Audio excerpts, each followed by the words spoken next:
Good story? Give another good story?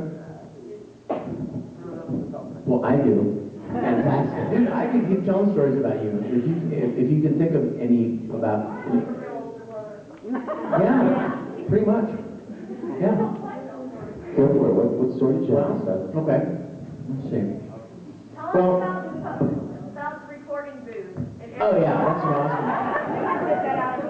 That's an awesome one. And you know, Aaron could tell that, but I think it's funnier when somebody else tells it on him, because he tends to omit the more embarrassing parts, you know.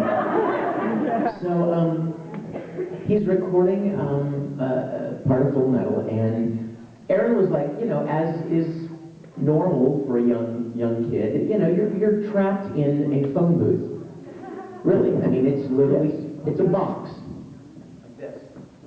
That's about the size of the box, and it's got padding all inside it to keep the sound quiet, and there's a screen, and you watch the screen, and they have the script, and you like read your lines, and then you try to, you know, you act the character with the flash. Well, you can't put a 13-year-old kid in a box for very long before he starts getting kind of antsy, right?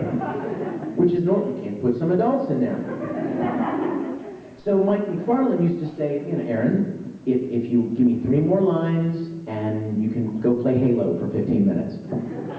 Well, this is true. Yeah, and so that was how they would entice him, you know, you'll get to play a video game over in the control room if you give me 3 more good lines, just focus, 3 more lines.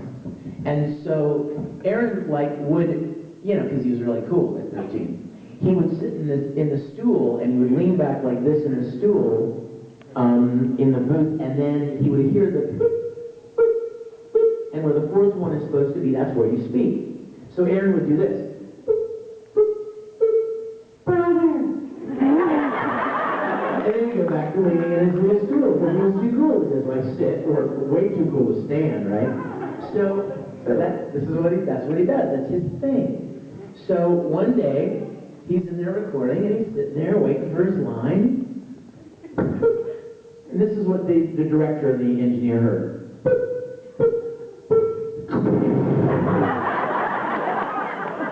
And they look at each other. I'm like, what the heck was that? And faintly, over the microphone, you hear, "Help me!"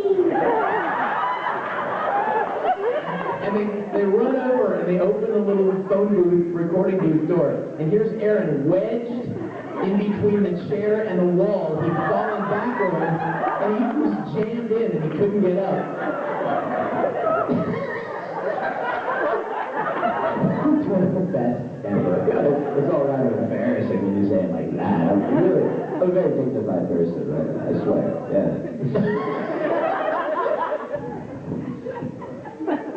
You got any fun stories? Tell them stories. I mean. Hey Vic, I got one. When I saw you at Comic-Con about a year ago, you had told us about a story when Aaron got his, I believe it was his first truck. Oh yeah, that one's coming. Aaron side of that story too. That one's coming. First what? When he took me for a ride, or his first, oh yeah, the first time you started driving. Was it the Explorer? What was it? The sport utility. I drove a Nissan 300ZX, and oh, you got the first one. Oh no. Okay, guys, so I'm gonna level with you. I've crashed 2 cars. He's 18 and he's already crashed 2 cars. 19, but it's up. So the first car, I ended up that was my mother's car, and it wasn't mine. It was my mother's. So it's okay, basically. So it's more sports. It was an SUV. I was driving about 75 miles an hour on the highway, trying to get to Funimation, trying to get to my job on time. Whenever my mom had scheduled me at 4 and I got to school at 3:30 and it's an hour drive, what are you supposed to do? You're supposed to speed when that happens, you know? And, well, the guy, you know, in front of me, he was going a little too slow for my rate of trying to get to work on time. I was actually 1 mile from the Flower Mound exit, which is the exit that you take to get to Funimation. And then, you know, I try to change lanes, and there's a guy in the lane that comes up as soon as I start to get into it. I'm like halfway in the lane that he's now in, and I'm like, oh crap. and I like swerve to get out of that, and then I'm halfway in someone else's lane, I'm like, oh my goodness, swerve, and then I'm like, oh right, this is an SUV. And I end up hitting a concrete barrier on a bridge. Yeah. And no, I was totally fine is what was really cool about That's it. amazing. And it really is, dude. You're a lucky man. No. Somebody's looking out for you, man. Yeah, seriously. Yeah, I remember as soon as I heard, like the second I heard, I called your mom. Yeah. And I'm like, is he okay? She's like, yes. I love him, but I love that car too.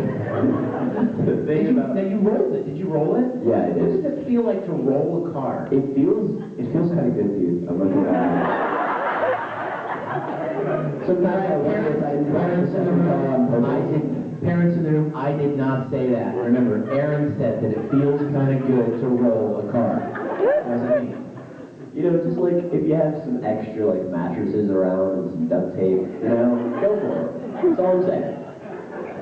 Preferably with your own car, not your parents. With your car, not your mom. No, I mean, let me ask you a question, truly. Were you aware that you were rolling, or did it just kind of happen so fast, you just like, next thing you know, the car stopped? I mean, for sure, you're fully aware whenever the car is no longer upright. You understand? That I comprehended. I was like, oh, this car is not doing what it's supposed to do in terms of wheels on the road. Okay.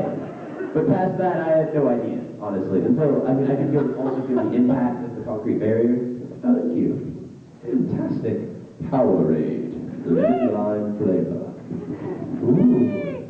You have a good assistant. Everybody, say hi to Joan.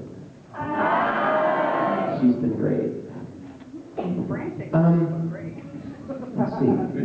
And then, of course, now, staying on the car story line Yes. of conversation. So, his parents do what any conscientious parent would do after you rolled and destroyed their car. They bought him another one. Whoa! They did not buy me that car. I bought me that car. Is this the one? Okay, so I paid fully for this car. So I go to Dallas to record, and Aaron and I talk on the phone, and he's like, dude, you have to come over, let me take you for a ride in your car. So I have a picture. I have that picture. I should have done it. I should have put that one on the USB drive. But his mom took a picture of me and him sitting in his 300ZX with the T-roof, the little sections pulled out, so so he's like, let me take you for a ride. Now, this is kind of, it's kind of euphoric for me, because, I mean, he was this little 12-year-old when I first met him, and now he's driving, and I'm in his car.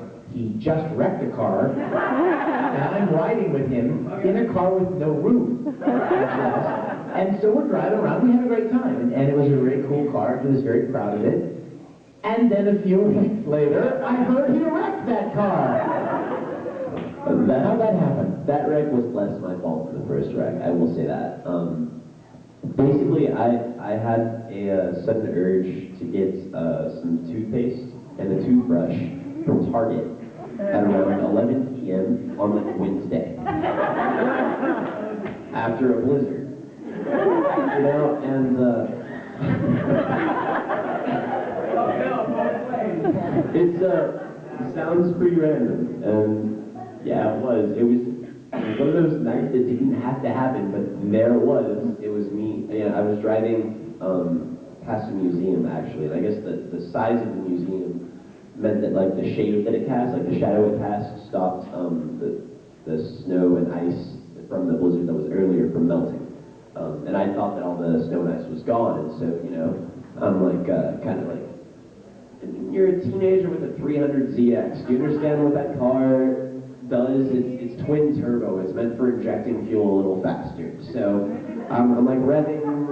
I'm at a red light. I'm like, turns green, and then I'm like, oh, my car's doing what it's saying. It shouldn't be facing that way, and then shouldn't be facing that way either. That way, basically the car spun out, and I ended up hitting 2 trees. And it was because there was like some black ice, which I don't fully blame myself for. I was probably going too fast.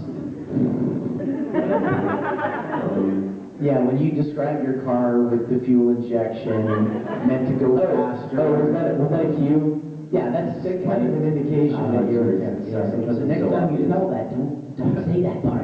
Oh, Yeah. well, I mean, I didn't say that part to my insurance guy. Well, what do we learn from these stories? God is watching over Aaron Dismute. And don't any of you ever try that, okay? Well, Aaron did it. None of these skunks should be trod at home. Does anyone have a question?